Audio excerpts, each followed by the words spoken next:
Info, vous recevez ce matin l'économiste Pascal Saint-Amand. Bonjour Pascal Saint-Amand. Bonjour. Bienvenue sur Europe 1, ancien directeur du Centre de politique et d'administration fiscale de l'OCDE. Aujourd'hui, vous êtes partenaire chez Brunswick, auteur d'un livre « Paradis fiscaux, comment on a changé le cours de l'histoire » aux éditions du Seuil. Gabriel Attal, ministre des Comptes publics, sonne donc la charge contre la fraude fiscale. Pascal Saint-Amand, l'accent est mis en particulier sur les gros patrimoines et les grandes entreprises. Alors là, j'imagine que ça vous parle. Les pratiques dommageables d'optimisation fiscale des multinationales, ça a été le cœur de votre action à l'OCDE. Vous étiez chargé de négocier un projet d'impôt minimal universel de 15% sur les bénéfices des entreprises. Comment vous accueillez, Pascal Saint-Amand, ce plan Attal ? Plutôt bien. En fait, il y a plusieurs années qu'il y a une sorte d'attrition du contrôle fiscal en France. Et là, l'annonce, c'est on va mettre plus de moyens, on va se focaliser sur les endroits où il y a le plus d'argent à collecter et où il y a le plus d'enjeux en matière de justice fiscale. Donc je pense que c'est une annonce qui va dans le bon sens. Il faut s'assurer que les moyens soient bien mis en œuvre, mais contrôler les plus riches d'un côté et d'autre part les multinationales qui font le plus de profit, c'est logique. Ça se fait déjà en grande partie pour les multinationales, donc il n'y a rien de fondamentalement nouveau, juste un focus qui est un peu plus important. En ce qui concerne les plus riches, je pense que c'est un message important. Mais est-ce que c'est pas un symptôme supplémentaire d'instabilité fiscale après le message qui a été déployé par le prédécesseur de Gabriel Attal, Gérald Darmanin, qui parlait d'administration de confiance, de droit à l'erreur. Et là, d'un coup, on a l'impression que c'est le retour du bâton après la carotte. Alors, je crois qu'il y a un peu les deux, et puis c'est toujours une question d'équilibre entre la carotte et le bâton, n'est-ce pas ? En fait, l'équilibre, je crois, il est envoyé par les classes moyennes. Il y a le droit à l'erreur. Les plus riches, il n'y a pas de droit à l'erreur quand on a un schéma extrêmement sophistiqué qui passe par des places offshore. Là, c'est pas tout à fait une erreur. Aussi, il y a une erreur, elle est légale dans le schéma, mais l'intention est bien là. Donc, il y a cette idée que la fraude d'en haut, c'est plus grave que la fraude d'en bas. C'est clairement le message qu'envoie Gabriel Attal.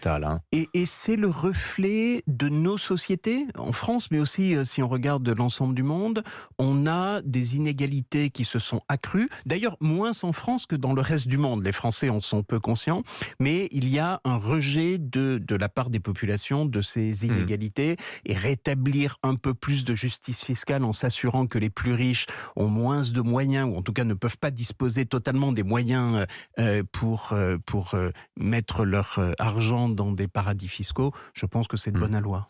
Mais est-ce que ça colle avec la réalité fiscale aujourd'hui, Pascal Saint-Amand, les annonces de ce plan ? Je vous pose cette question parce que on a l'impression, vous l'avez dit, vous avez parlé d'attrition du contrôle fiscal. Le pendant à tout cela, c'est qu'en réalité, aujourd'hui, le contrôle fiscal des grandes entreprises, il est quasiment permanent. Il y a un dialogue permanent entre les entreprises et l'administration. Et quand une entreprise faute, qu'est-ce qu'on fait ? Et le parquet national financier le fait. On s'arrange. On va pas jusqu'au procès parce que ça n'arrange personne finalement le procès. Alors, c'est pas faux. Il y a d'un côté les multinationales qui sont vérifiées de façon à peu près permanente. Là, la fréquence sera encore c'est la fameuse administration de confiance. D'après l'annonce. L'administration de confiance, c'est au contraire dire aux multinationales, donnez-nous toutes les informations, ça vous évitera d'avoir des audits permanents. Donc, c'est trouver le bon équilibre entre les deux. Et s'il y a faute, on fait une transaction. Et alors, s'il y a faute, il n'y a pas nécessairement une transaction, mais c'est suite à l'affaire Cahuzac, d'ailleurs, que ces méthodes transactionnelles qui consistent à dire plutôt qu'un long procès, il vaut mieux un bon accord. Tout de suite, voilà. Et ça permet de récupérer plus d'argent et d'éviter des années de procès qui ne se concluent pas toujours favorablement. Est-ce que l'équilibre a été trouvé ? Je pense plutôt favorablement jusqu'à présent. Oui. Alors, pour lutter contre la fraude effectuée dans les États non coopératifs, Gabriel Attal veut créer, ça c'est intéressant, un service de renseignement fiscal à Bercy, composé alors là d'agents d'élite qui auront la permission d'aller recruter des sources humaines dans les paradis fiscaux, dans les cabinets d'avocats, dans les cabinets d'affaires, etc.